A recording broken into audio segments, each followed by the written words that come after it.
Então, aqui a diferença em matriz e data frame é bem similar à principal diferença do vetor e da lista, em que a matriz só permite dados que são do mesmo tipo e a data frame vai permitir diversos tipos diferentes. Então, eles são objetos bidimensionais, ou seja, eles vão ter linhas e colunas, e cada um deles vai permitir essa união de informações, mas a matriz vai ser sempre ou só numéricos, ou só caracteres, ou só outra informação, dado específico, e o data frame vai permitir que cada uma das suas colunas seja de um dado, um tipo primitivo diferente.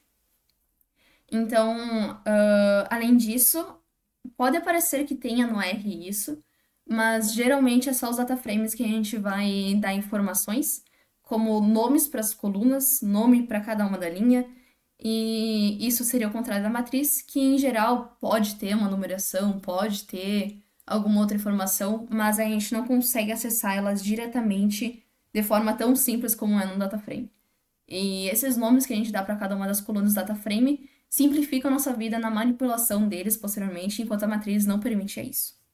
Ela é acessada cada uma das colunas específicas somente pelo próprio número, não por um nome que a gente possa dar. Então, por isso que geralmente a gente vai utilizar os data frames para as análises de dados, já que, além de permitir essa facilitação por meio de um nome, ele permite também que a gente guarde diversos tipos diferentes de dados. Aqui o que seria uma declaração, uma criação de uma matriz no data frame. As matrizes, a gente geralmente cria elas inicializando com o número de linhas e o número de colunas. Então, por exemplo, aqui eu fiz a declaração do M como 2 e do N como 3 para fazer duas linhas e três colunas. Mas às vezes também pode ser feitas com a função cbind, callbind, ou seja, column bind, união de colunas, e rbind ou row bind, ou seja, união de linhas, para inicializar os dados com uma união de vetores. Então, aqui, se o A é um vetor que vai de 1 a 3 e o B é um vetor que vai de 4 a 6, a gente pode fazer a união do vetor 1, 2, 3 com 4, 5, 6 por coluna vertical, ou a gente pode fazer eles por meio do rbind, por meio de lateralização deles. Então, seria 1, 4, 2, 5, 3, 6. Posteriormente vai aparecer, demonstro vocês lá no próprio R. E já os data frames, a gente vai inicializar ele sempre colocando o valor dentro. Em geral, a gente não coloca nenhuma outra informação dentro do próprio data frame, mas posteriormente, em outras funções, a gente consegue adicionar outras informações que a gente queira ter dentro deles. Então, por exemplo, aqui o data frame a gente cria com a função data.frame, e a gente coloca que vai ter um vetor, aqui no caso seria uma coluna chamada x, que vai ter o número de 1 a 3, e uma coluna chamada y, que vai ter o número de 4 a 6. E isso eu declarei para o próprio data frame, que vai ser o df. Então, para adicionar nome nessas colunas, então, na verdade aqui é de linhas, a gente vai adicionar o primeiro, o segundo e o terceiro. Então, row names do próprio data frame vai receber esse vetor. E depois vai mostrar que realmente a linha, as duas colunas vai ser nomeada x e y, e o nome das linhas é primeiro, segundo e terceiro. E outra forma também poderia ser, seria eu transformar uma matriz em um data frame. Então, a gente pode pegar essa matriz aqui que a gente tinha criado em cima, ou essa aqui de cima, e simplesmente colocar dentro do data frame e criar uma matriz com isso. E aqui ele pegou a última que a gente criou, que seria aqui com esse rbind. Então, ele vai ter 3 colunas e 2 linhas. Por isso, quando a gente coloca o names, diferentemente do row names, o names é para colunas. Então, a gente vai adicionar nas colunas do data frame primeiro, segundo e terceiro. Isso dá para ver melhor depois, eu vou rodar com vocês. E aqui, só para demonstrar algumas... também daria para fazer diretamente com A, vírgula B, como eu disse aqui, pode ser vetores ou matrizes, mas de qualquer formato eles vão ser similares. A gente tem 3 funções extras que eu queria mostrar aqui para receber informações da matriz ou do próprio data frame que foi criado. Então, o dim, de dimensão, o número de linhas, nrow, e o número de colunas, ncol. Eles vão devolver a dimensão de ambos. Então, dimensão de matriz e dimensão de data frame, os dois têm 2 linhas e 3 colunas. Se eu quero saber só o número de linhas, é 2 e só o número de colunas é 3. Agora sim, vamos ver no R. Aqui embaixo, então, para matrizes, inicializando o M como 2 e o N como 3, para o número de linhas e o número de colunas, nós podemos fazer essa criação da matriz aqui, em que a gente vai fazer os valores de 1 a 6, com N-row igual a 2 e N-col igual a 3, e a gente vai ter a seguinte matriz, que representa assim. Então, uma matriz geralmente não vai ter nome ou número para cada uma das linhas, mas eles têm essas informações que a gente vai utilizar na manipulação de matrizes posteriormente. A gente também pode criar, quando a gente não tem certeza qual que é o tamanho total da matriz ou que vai ser necessária, a gente pode fazer, por exemplo, de 1 até a multiplicação de ambos. Então, aqui nós temos 2 vezes 3, então a gente sabe que vai ter 6 casas. Então, fazendo essa multiplicação e fazendo entre parênteses, a gente pode ter realmente de 1 a 6, igual o que a gente tinha antes, mas aqui a gente tem certeza que está fazendo para todos os valores. Então, mesmo que a gente modificar, por exemplo, o n para 5, esse aqui vai continuar funcionando e esse aqui ele vai ter informações faltantes. Ó, ele não vai me permitir por causa que 1 a 6 não é tudo que a gente precisa. Aqui que tem tudo que a gente precisa e irá funcionar sem nenhum problema, irá criar os 10 valores. O parênteses é importante, porque se a gente fizer sem o parênteses, ele vai fazer de 1 a m vezes n. Então, ele fica com valores não sequenciais, como aqui dá pra ver, ele ficou 5, 10, 5, 10, 5, 10, 5, 10. Então, um parênteses é necessário se você for fazer nesse método. Voltando aqui, n para 2. Nós também temos que, se vocês forem perceber, a escrita da matriz, ela começa com um preenchimento por cada coluna.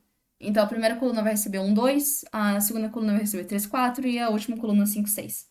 Se a gente quiser que esse preenchimento seja no outro formato, ou seja, por cada uma da linha, a gente precisa adicionar esse atributo aqui. By row igual a true. Porque em padrão ele é igual a falso.